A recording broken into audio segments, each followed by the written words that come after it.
Assalamualaikum warahmatullahi wabarakatuh.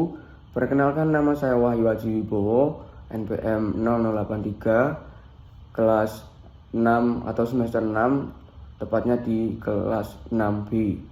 Nah, pada kesempatan hari ini saya mendapat tugas atau melengkapi tugas untuk mendapatkan nilai A pada mata kuliah pendidikan mitigasi bencana, yaitu menjelaskan beberapa CPMK.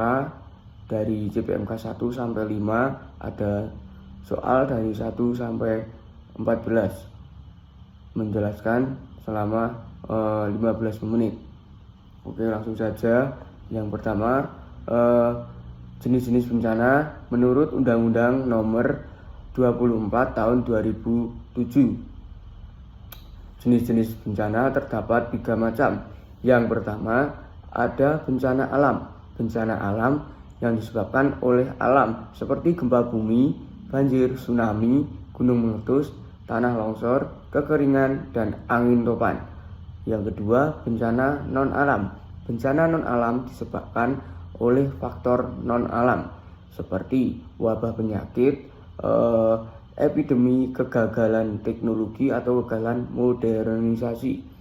Yang ketiga, bencana sosial. Bencana sosial disebabkan oleh ulah tangan manusia seperti konflik sosial dan terorisme.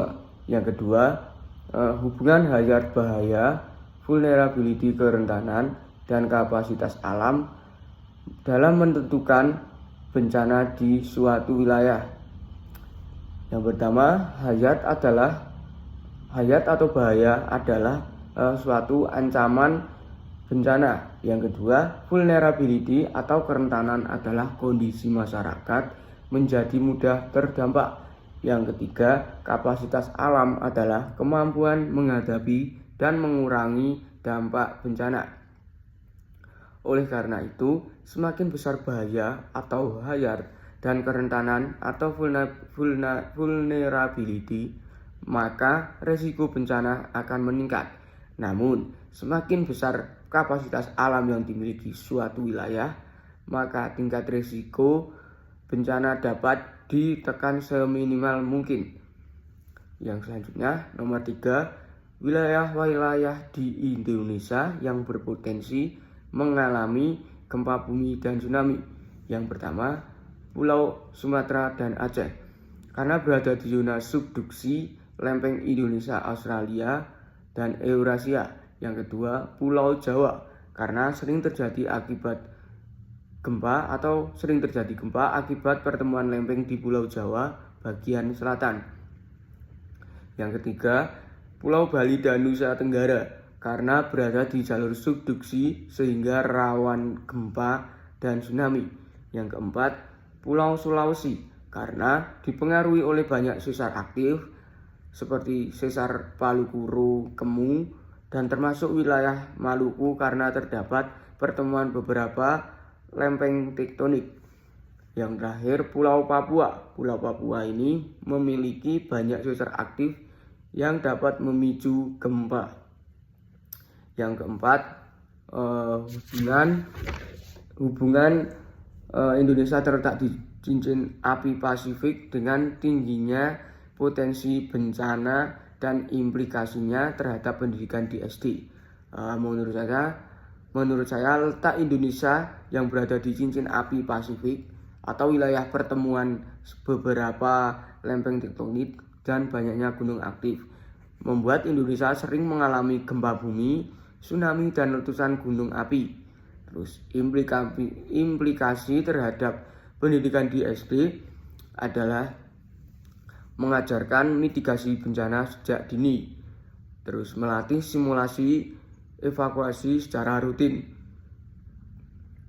Selanjutnya, menemukan atau menanamkan budaya siap siaga bencana. Terus yang keempat, membantu siswa mengetahui cara menghemat atau menyelamatkan diri dari terjadinya bencana. Yang kelima, perbedaan mitigasi bencana struktural dan non struktural.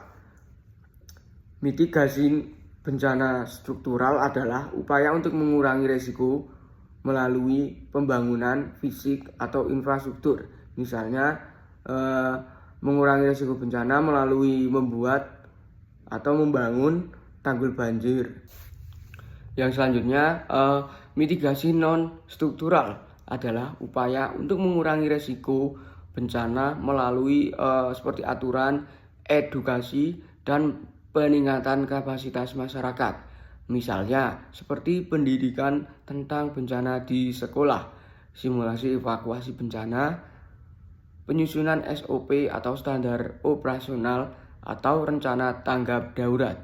Selanjutnya, nomor 6, solusi konkret dan inovatif dengan memanfaatkan kearifan lokal jika SD tempat PPL belum memiliki program siaga bencana, maka saya sebagai guru adalah dengan tidak mengganggu program resminya, namun tetap memulai dari langkah sederhana, yaitu memberikan edukasi mitigasi bencana dalam pembelajaran.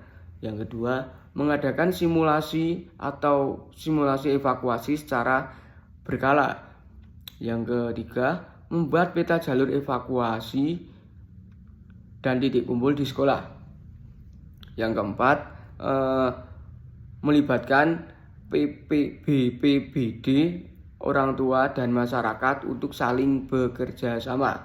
Yang terakhir, memanfaatkan kearifan lokal dengan menggunakan bahasa yang mudah dimengerti untuk mengajarkan tradisi gotong royong terhadap kesiapsiagaan bencana. Selanjutnya, dampak psikologis yang mungkin dialami anak SD pasca bencana serta gejala-gejala trauma. Yang pertama, dampak psikologisnya yaitu takut, cemas, sedih atau merasa kehilangan, stres, merasa trauma juga, dan sulit berkonsentrasi. Yang selanjutnya yaitu gejala traumanya sering menangis, terus sulit tidur, mimpi buruk, mudah kaget, menarik diri dari temannya, seperti pengennya sendiri terus, menjadikan dia introvert. Terus selanjutnya takut saat hujan, gempa, dan suara keras. Selanjutnya nomor 8, strategi trauma healing dengan cara berpikir siswa SD adalah karena siswa SD berada di tahap operasional konkret, sehingga mereka lebih mudah memahami sesuatu melalui pengalaman langsung atau praktek langsung aktivitas nyata. Oleh karena itu, siswa SD dapat bermain terapeutik untuk membantu anak mengekspresikan perasaannya, kemudian bercerita, membantu dan memahami dan mengelola pengalaman pasca bencana, serta menggambar untuk membantu anak menyalurkan emosinya yang sulit diungkapkan dengan kata-kata. Dengan demikian, anak merasa lebih tenang, aman, dan percaya diri, sehingga pemulihan trauma menjadi lebih efektif. Yang selanjutnya, nomor 9, konsep ketangguhan masyarakat atau community resilience dapat diwujudkan melalui peran sekolah sebagai pusat edukasi kebencanaan adalah kemampuan masyarakat menghadapi, memberikan respon dan pulih dari bencana. Peran sekolahnya adalah memberikan edukasi terkait kebencanaan, melakukan simulasi evakuasi, dan menanamkan budaya siaga bencana, melibatkan orang tua dan masyarakat dalam kegiatan kebencanaan. Dengan demikian dapat menghasilkan siswa menjadi agen perubahan, menyebarkan pengetahuan kepada keluarga, sehingga masyarakat menjadi lebih tangguh. Yang selanjutnya nomor 10, jika saya menjadi guru SD, maka strategi inovatif yang akan saya rancang untuk membangun budaya sadar bencana sejak dini adalah dengan membuat program sekolah sahabat bencana dengan mengajarkan mitigasi bencana melalui permainan lagu, video, kemudian saya akan mengadakan simulasi evakuasi secara rutin. Terus mengajak siswa membuat poster dan peta jalur evakuasi. Mengadakan kegiatan gotong royong untuk siaga bencana dengan melibatkan orang tua, masyarakat, dan BPBD. Dengan demikian itu pembelajaran menjadi menyenangkan dan melibatkan keluarga serta membentuk budaya sadar bencana sejak dini. Yang selanjutnya capaian pembelajaran pada fase B dan fase C di SD.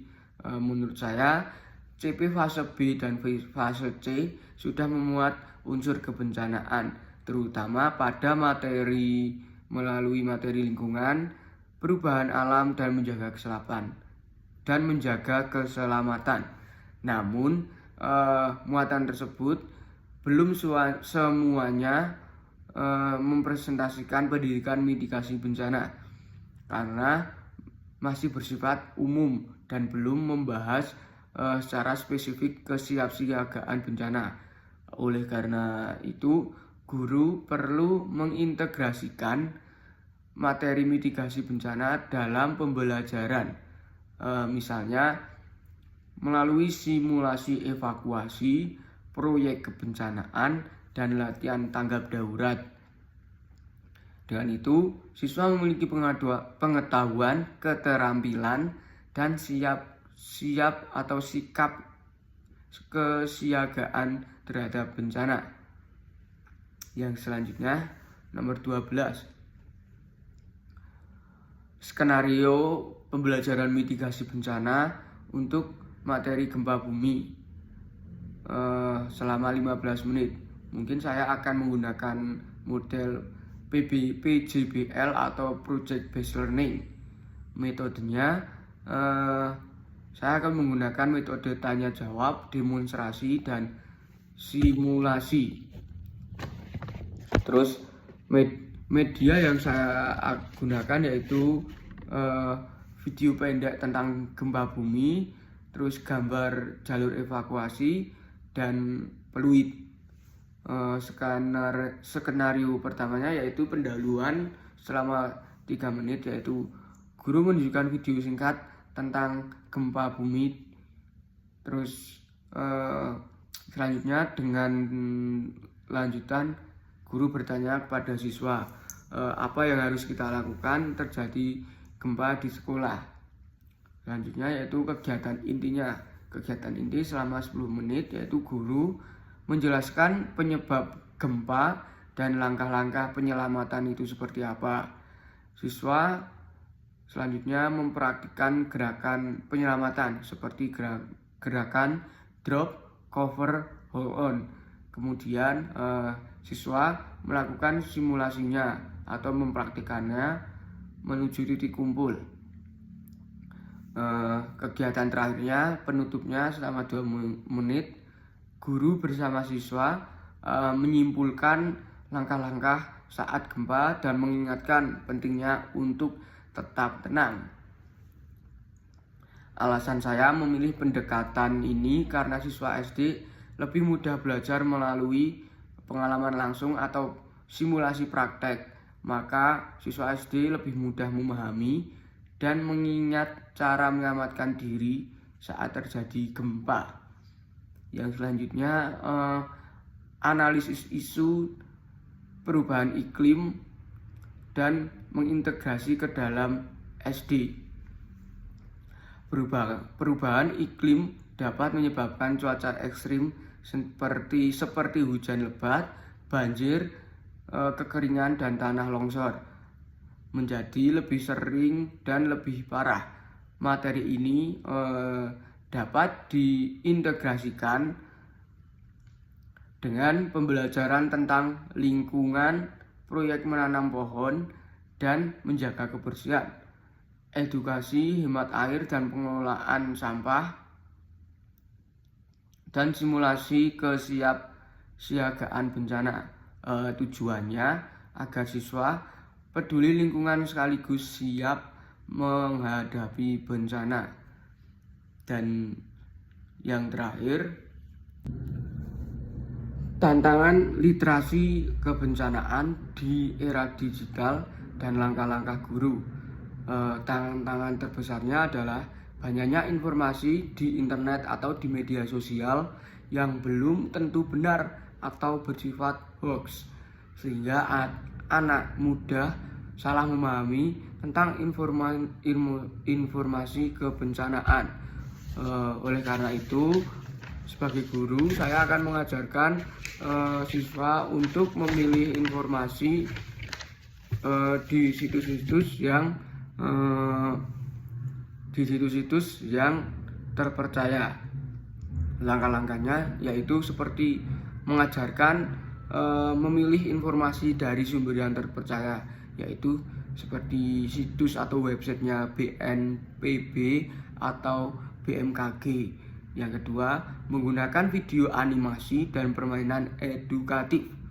Yang ketiga maksudnya melakukan simulasi bencana rutin.